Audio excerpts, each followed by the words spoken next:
पिछले एपिसोड में हमने देखा था कि बाईचन और बाकी सारे उस कंपटीशन के लिए अपने सेट से निकल गए होते हैं। जहां आने के बाद वूजी से के कुछ डिसाइपल ने बाईचन के डिसाइपल के ऊपर अटैक करने की कोशिश की थी, इसलिए वहां पर बाईचन आकर उन्हें सबक सिखाता है, जिसके बाद सभी के सभी उस कंपटीशन के पास आ गए होते हैं ताकि इसे लड़कर वो तियानरू रेल्म के अंदर जा सके। वहां पर और भी अलग अलग सेट के लोग आए होते हैं ताकि सारे लोग यहाँ पर उस कंपटीशन को जीत सके। जिसके बाद यहाँ से ये एपिसोड शुरू होता है। तो इस एपिसोड की शुरुआत में हम जिंगर को देखते हैं जो इस बैटल एरिना के अंदर खड़ी होती है। उसके सामने वही टकला वाला आदमी होता है। जिंगर उससे कह रही थी, क्या तुम सच में मुझे मारोगे? तुम आखिर इतने निर्दय कैसे हो सकते हो? इसलिए उस आदमी ने उसके ऊपर अटैक नहीं किया होता है और वो वहाँ पर खड़े दूसरे आदमी के साथ फाइट करना शुरू कर देता है, जिस वजह से यहाँ पर इन दोनों के बीच फाइट शुरू हो जाती है। लेकिन तब वहाँ पर एक तीसरा आदमी आता है जो जिंगर से कहता है, देखो तुम अपने जादू के माया जाल में इन दोनों को तो फंसा सकती हो, लेकिन मुझे नहीं फंसा सकती। मैं तुम्हारी बातों में नहीं आने वाला, मैं कैसे भी करके तुम्हें यहाँ पर हरा ही दूंगा। जिस पर जिंगर कहती है, अगर ऐसी बात है तो ठीक है, अब तुम यहाँ पे मेरे पावर का मजा चखना। जिसके बाद उसने अपनी पावर का इस्तेमाल करते हुए वहाँ पर कई सारी मिर्ची पाउडर को लेकर आ गया होता है, जिस पाउडर को वो उस डिसेबल के ऊपर ही फेंक देती है। इस वजह से उस डिसेबल की आंखें ही बहुत ज्यादा जलने लगती है और वो अपनी आंखें बचाते हुए वहां से भाग निकलता है। और इस राउंड को यहाँ पर जिंगर ने जीत लिया होता है। उसने अकेले 3 लोगों को यहाँ पर हरा दिया था। 2 लोग तो आपस में लड़ते हुए हार गए थे, तीसरे को तो उसने मिर्ची फेंक कर हरा दिया। जिसके बाद वो टिकटॉकर यहाँ का दूसरा राउंड अनाउंस करता है कि अब दूसरे राउंड के अंदर किसके फाइट किसके साथ होने वाली है। और अब दूसरी फाइट यहाँ पर प्रिंस की होने वाली थी, इसलिए वो वहाँ पर बैटल एरिना के अंदर आ जाता है, जिसके सामने भी 3 लोग खड़े होते हैं। प्रिंस वहाँ पर आने के बाद कह रहा होता है, तुम तीनों तो बहुत ही ज्यादा खुशकिस्मत हो जो तुम्हें मेरे साथ फाइट करने का मौका मिला है। लेकिन तब वो तीनों,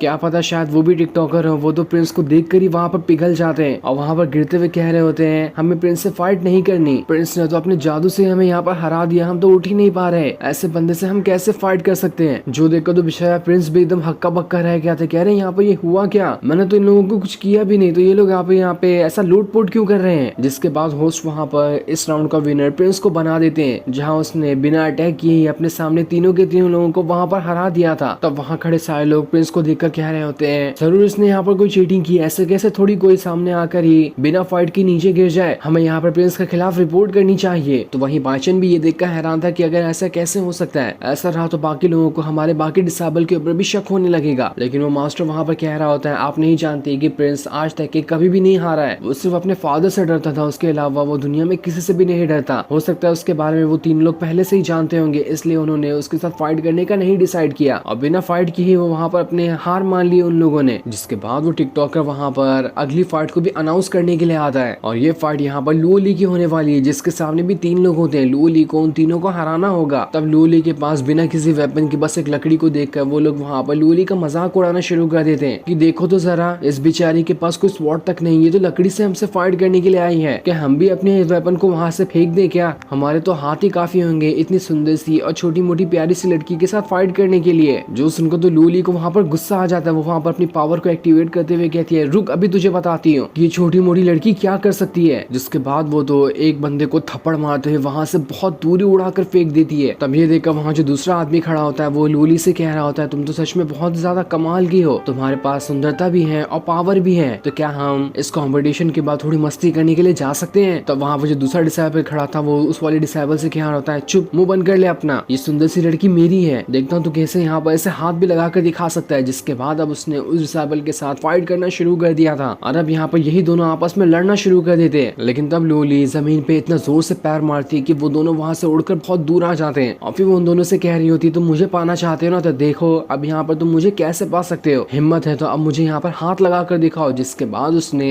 अपनी पावर को एक्टिवेट करना भी स्टार्ट कर दिया था। वो जैसे अपनी पावर को एक्टिवेट करती है, उसकी लकड़ी के अंदर से बहुत ज्यादा ऑरा बाहर निकलने लग गया था और वो उस ऑरे का इस्तेमाल करते हुए एक बहुत ही पावरफुल स्वॉर्ड स्लैश अटैक उन तीनों के ऊपर ही कर देती है, जिस वजह से वो तीनों वहां से बहुत दूर जाकर गिरते हैं। ऐसा लग रहा था कि वो तीनों उसी टाइम वहां पर मारे जा चुके हैं और इस वजह से यहाँ पर लुओ ली ये राउंड जीत जाती है। अब अगली बारी वहां पर जू शेन की आती है। वो वहां पर आने के बाद लकड़ियां ही ढूंढ रहा होता है कि कौन सी लकड़ी परफेक्ट है जिसका इस्तेमाल करते हुए वो अपने सामने वाले लोगों को हरा सके। तब उसे वहां पर एक लकड़ी मिल मिल जाती है, इसलिए वो उसी लकड़ी का इस्तेमाल करना शुरू कर देता है ताकि वो अपनी उस लकड़ी का इस्तेमाल करते हुए तीनों के तीनों को हरा सके। उसके सामने जो तीनों लोग होते हैं अब वो वहां पर से ज़ूशेन के ऊपर अटैक करने के लिए उसी की तरफ बढ़ना शुरू कर देते हैं, लेकिन वो उसके ऊपर क्या अटैक करते हैं इससे पहले ज़ूशेन ने अपनी पावर को वहां पर एक्टिवेट करना स्टार्ट कर दिया था। वो जैसे अपनी पावर को एक्टिवेट करता है उसके स्वॉर्ड के अंदर से भयंकर तरीके से और बाहर निकल रहा था। किसी को तो यकीन ही नहीं हो रहा होता है कि ज़ूशेन ने अपनी लकड़ी को ही स्वॉर्ड से भी ज्यादा पावरफुल तरीके से इन तीनों के ऊपर अटैक कर दिया है, जिस वजह से वो तीनों पूरे बैटल एरिना के ही बाहर जाकर फेंका जाते हैं और इस तरह से ज़ूशेन भी यहाँ का राउंड जीत जाता है। बाइचेन के सभी डिसाइपल तो अभी तक के इस राउंड को जीतते ही जा रहे थे, उन सभी ने अभी अपने सामने के सामने वाले तीन लोगों को हरा दिया था। अब बारी वहाँ पर शियाओ की आती है, इसलिए वो भी वहाँ पर बैटल एरिना के अंदर आ चुकी थी, जिसे एटीट्यूड में चलता हुआ देखकर तो उसके सामने जो तीन लोग खड़े होते हैं वो लोग भी हैरान थे कि ये तो बहुत ज्यादा खतरनाक दिखाई दे रही है, इसके पास तो एटीट्यूड ही इतना है तो पावर की तो बात ही छोड़ दो। और होता भी बिल्कुल वैसा ही है। लूली तो अपने हाथ के अंदर से इतना ज्यादा ऑरा बाहर निकालती है कि उसे लकड़ी की वहाँ पर जरूरत ही नहीं पड़ती और उसने बस हाथ को ही वहाँ पर घुमाते हुए तीनों के तीनों को बैटल एरिना के बाहर उठाकर फेंक दिया था और 1 सेकंड के अंदर तीनों को हराने के बाद शियाओ जिस तरह से एटीट्यूड में आई होती है उसी तरह से एटीट्यूड में वो इस राउंड को जीतते हुए यहाँ से चली भी जाती है। ये देखकर वहाँ खड़े डिसाइपल कह रहे होते हैं आखिर ये लड़की है कौन, इसके पास तो काफी ज्यादा पावर है, इसका अटैक इतना ज्यादा खतरनाक था कि हम तो उस अटैक को देख भी नहीं पाए और इतने फास्ट तरीके से इसने सभी के ऊपर अटैक करते हुए उन तीनों को वहाँ पर हरा दिया। ये तो सच में कमाल की बात है। इस बाचन का सेट तो अभी तक के किसी से भी नहीं हारा है। उसने अपने जितने भी डिसाइपल को भेजा वो सारे के सारे डिसाइपल हाईएस्ट पॉइंट के साथ यहाँ पर जीतते हुए जा रहे हैं। ऐसा ही रहा तो हमें लगता है कि इस कंपटीशन को कोई और नहीं बल्कि बाचन के डिसाइपल जिता देंगे। उसके डिसाइपल तो सच में कमाल के हैं। जिसके बाद वहाँ पर डीमन सेट से किन्यू नाम का एक बंदा आता है। वो वहाँ पर आने के बाद सारे लोगों से कह रहा होता है मैं यहाँ पर इस कंपटीशन को देखने के लिए आया हूँ ताकि कुछ लोगों से एडवाइस ले सकूं कि आखिर वो किस तरह से इतना अच्छे से कंपटीशन लड़ रहे हैं। सारे लोग कहते हैं कि आखिर यहाँ पे डीमन कल्ट वाले लोग क्यों आ रहे हैं, उन्हें तो यहाँ पर आने की परमिशन नहीं। इस वजह से वूजी सेक्ट का जो मास्टर होता है वो भी वहाँ पर किन्यू से कह रहा होता है डीमन सेक्ट वाले लोगों को यहाँ पर आना बिल्कुल मना है, वो लोग इस कॉम्पिटिशन को अटेंड नहीं कर सकते, तो आखिर तुम यहाँ पर क्यों आए हो। तब ये सुनकर किन्यू वहाँ पर वूजी सेक्ट के एल्डर से कह रहा होता है चुप, अपना मुंह बंद कर ले, ऐसा कहीं पे रूल नहीं लिखा कि डीमन सेट के लोग यहाँ पर इस कंपटीशन को नहीं लड़ सकते। इस कंपटीशन में दुनिया में कोई भी क्यों ना हो वो यहाँ पर आकर अपना नाम लिखवा सकता है, इससे कोई मतलब नहीं कि आखिर वो कहाँ से आता है। इसलिए मैं तो यहाँ पर इस कंपटीशन को लड़कर ही रहूंगा, देखता हूँ मुझे यहाँ पर कौन रोक सकता है। वूजी सेट का मास्टर कह रहा होता है ये कंपटीशन सिर्फ ह्यूमन कल्टीवेटर के लिए ही है, तुम लोगों का यहाँ पर आना बिल्कुल मना है, इसलिए हम तुम्हें यहाँ पर इस कंपटीशन को नहीं लड़ने दे सकते। वहीं पायशन अपनी पावर का इस्तेमाल करते हुए किन्यून को देख रहा होता है कि आखिर ये है कौन। तब जैसे वो उसे चेक करता है उससे पता चलता है कि इस किन्यून के पास तो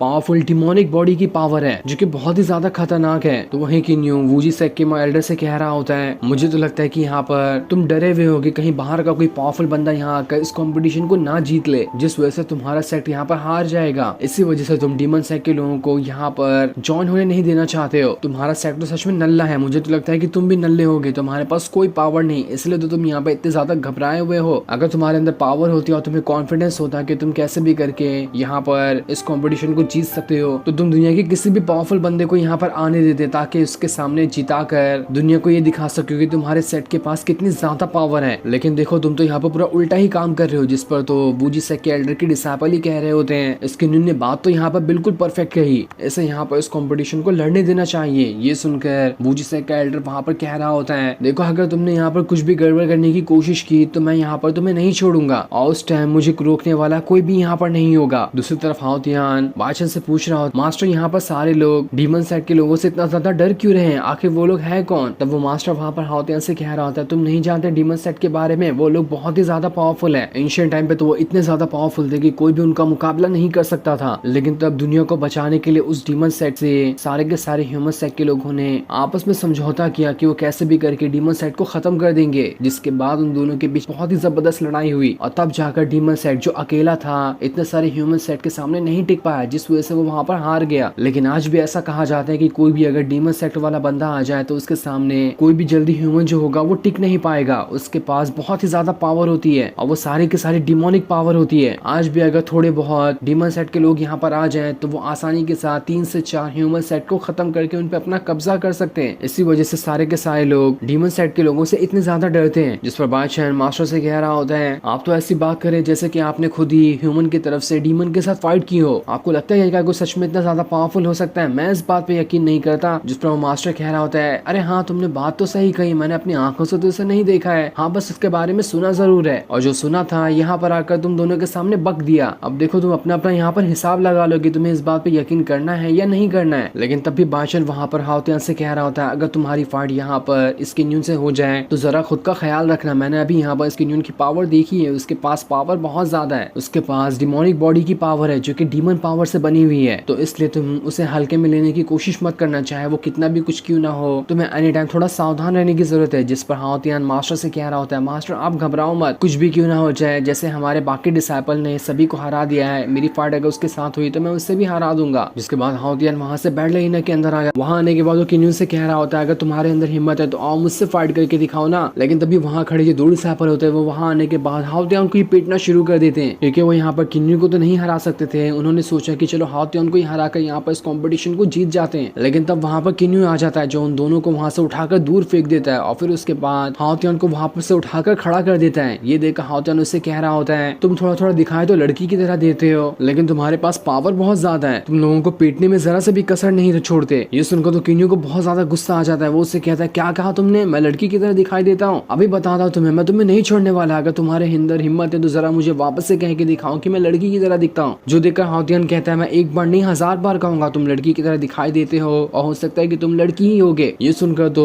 किन्यू वहां पर अपनी पावर को एक्टिवेट करते हुए सीधा हाउतियान के ऊपर अटैक करना शुरू कर देता है। लेकिन हाउतियान उसके सारे के सारे अटैक से आसानी के साथ बचते जा रहा था और इन दोनों की फाइट का फायदा उठाते हुए वहां पर जो गिरा हुआ डिसाइबल रहता है वो एक बहुत ही पावरफुल वेपन को सीधा किन्यू की तरफ ही भेजने वाला होता है ताकि वो उसके अंदर चुप जाए, जिस वजह से उसके अंदर पॉइजन फैल जाएगा। लेकिन इस चीज को हाउतियान देख लेता है। वो अपनी पावर का इस्तेमाल करते हुए उस वेपन को उठाकर सीधा उसी डिसाइबल की तरफ ही फेंक देता है, जिस वजह से किन्यू की यहाँ पर जान बच जाती है। ये देखकर किन्यू हाउतियान से कह रहा होता है आखिर तुमने मुझे यहाँ पर बचाया क्यों? मैं तो तुम्हारे ऊपर अटैक करने के लिए ही आया था ना, तो तुमने मुझे बचाकर अपना ही नुकसान क्यों करवा लिया? तब हाउतियान उससे कह रहा होता है मेरे मास्टर कहते हैं कि सबकी जिंदगी बहुत ही ज्यादा कीमती होती है, ऐसे उसे बर्बाद कर देना बिल्कुल भी सही बात नहीं है, इसलिए मुझे लगा कि तुम्हें यहाँ पर बचाना चाहिए तो मैंने बचा लिया। ये दिन किन्यू वहाँ पर कह रहा होता है अगर ऐसी बात है तो ठीक है, मैं यहाँ पर अपनी हार मानता हूँ, तुम इस राउंड को जीतते हो। और इतना कहने के बाद वो वहाँ से चला जाता है। ये देखकर हाउतियान उससे कह रहा होता है अरे यार तुम्हें क्या हो गया, आओ ना यहाँ पर हम दोनों फिर से फाइट करते हैं, हमारी फाइट तो अधूरी रह जाएगी, तुम मेरे ऊपर इस तरह से एहसान नहीं कर सकते। लेकिन वो तो वहाँ पर चला गया होता है, जिस वजह से ये राउंड हाउतियान वहाँ पर जीत जाता है। लेकिन ऐसे जीत कर वो बिल्कुल भी खुश नहीं था कि भाग यहाँ पर तो ये राउंड बिल्कुल घटिया हुआ, मैं कितना जोश में यहाँ पर आया था लेकिन मेरा सारा जोश इस किन्यू ने यहाँ पर ठंडा कर दिया। अब हम रात का सीन देखते हैं जहाँ पर इस कॉम्पिटिशन का सेकंड राउंड हो रहा था। इस राउंड के अंदर सारे के सारे डिसाइपल को जंगल में एक हिडन फ्लैग को ढूंढना पड़ेगा, जो भी उसे ढूंढेगा वो यहाँ पर जीत जाएगा। ये कॉम्पिटिशन पूरे रात तक के चलने वाला है, जो भी सबसे ज्यादा फ्लैग को ढूंढेगा उसे अगली सुबह विनर घोषित कर दिया जाएगा। तब हम प्रिंस को देखते हैं जो खुद में कह रहा होता है लगता है अब बारी आ चुकी है मुझे अपनी रियल पावर दिखाने की, अब मैं अपनी पावर को दिखाते हुए सारे के सारे फ्लैग को जमा कर लूंगा। लेकिन वो अपनी पावर को दिखाता है इससे पहले वो जैसे अपने हाथ उठाता है वहां पर वो फ्लैग आने लगता है, जो उसकी पावर का नाम सुनते ही अपने आप प्रिंस के पास आते जा रहा था। ये देखकर तो वो भी हैरान रहता है कि अरे यहाँ पर ये हो क्या रहा है, मैंने तो उस फ्लैग को ढूंढा तक नहीं, ये फ्लैग तो अपने आप ही मेरे पास आते जा रहे हैं। और ऐसे ही करते हुए कई सारे फ्लैग वहां पर आ गए होते हैं, जिससे देखकर तो वो भी परेशान था कि अरे यहाँ पर मेरे साथ ये हो क्या रहा है, कोई मुझे अपनी पावर का इस्तेमाल करने क्यों नहीं देता। साथ ही हम शियाओ को भी देखते हैं जिसने भी वहाँ पर कई सारे फ्लैग को कलेक्ट कर लिया था। तब वहाँ पर दो लड़कियां आती हैं जो शियाओ से कह रही होती है आपने तो यहाँ पर कई सारे फ्लैग को कलेक्ट कर लिया है, क्या आप हमें भी अपने साथ ले जा सकती हैं ताकि हम भी यहाँ पर कुछ फ्लैग को कलेक्ट कर सकें। जो सुनकर तो शियाओ भी हैरान रहती कि आखिर ये लोग हैं कौन है, यहाँ पर आकर मेरी मदद क्यों मांग रहे हैं। इसलिए वो भी वहाँ पर एटीट्यूड दिखाते हुए कहती है देखो मेरी मर्जी है, अगर मन किया तो ले जाऊंगी या फिर तुम लोगों को नहीं ले जाऊंगी। जो सीन दिखाते ही ये एपिसोड यहीं पर एंड हो जाता है। Thanks for watching.